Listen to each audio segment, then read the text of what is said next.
Frugal Crafter. Just a super quick little project because the other day I showed you this background that didn't come out very well, and I'm going to show you how I'm going to fix it with some gelatos. Hopefully I'll fix it. Actually, gel sticks, gelatos, whatever. I think most of what I have are gel sticks if they're metallic.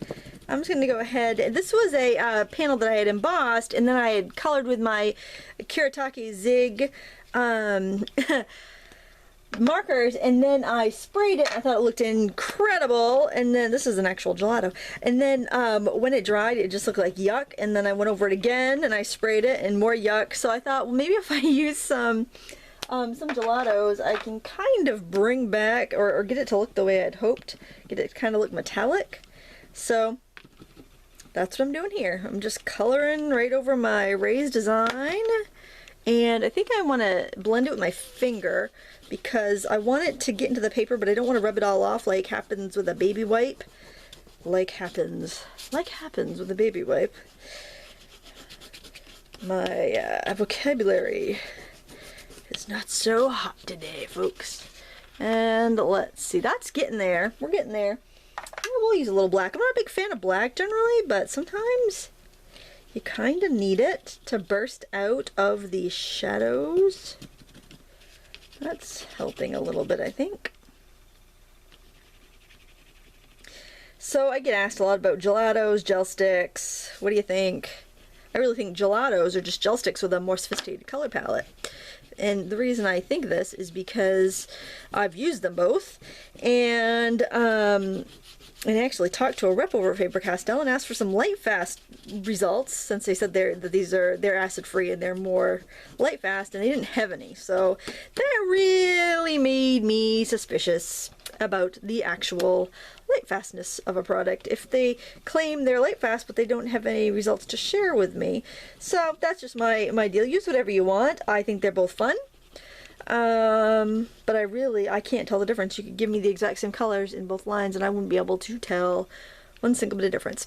So the other day I just got a Wingastella pen, and I had made some homemade ones a while back, and I was pretty happy with them, and I think they looked about the same. So it was neat to use the actual real McCoy, so you can see it's nice and glittery if I hold that to you there.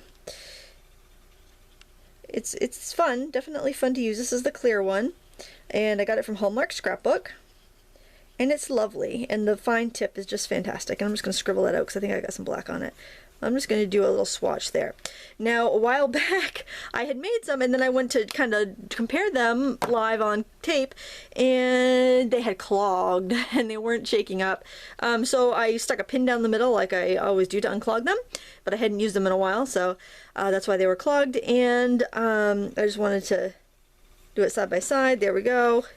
Seems to be about the same level of shininess. The same level of glitteriness, and I'll use it over here too. Of course, the tip on this brush isn't so fine. I used microfine glitter and Future Floral Wax to make this, and I put it in a royal water brush because it's got the royal brushes.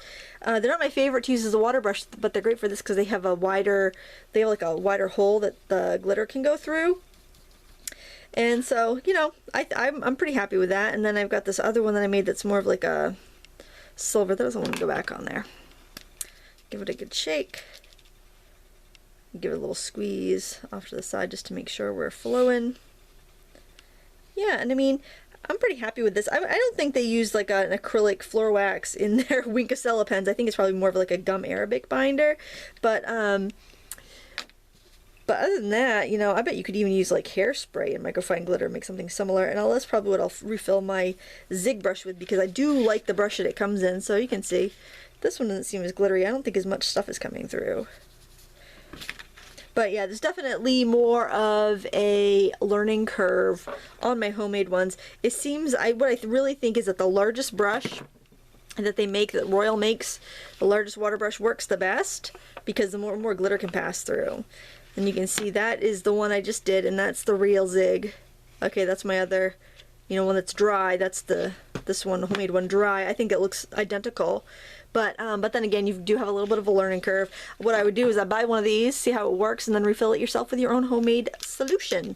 That's all for today. Thought I'd just share that with you. Please give me a thumbs up and subscribe. And if you are looking to jumpstart your homemade business, your handmade business, I have a sponsor. It's Renee Christine from richmombusiness.com. Check out her free 3-video training series at freehandmadetraining.com. There's a link in the video description if you want to find that. I'll also have a link to the Winkastella brushes and gelatos if I can find them. Thanks so much for watching. Until next time, happy crafting.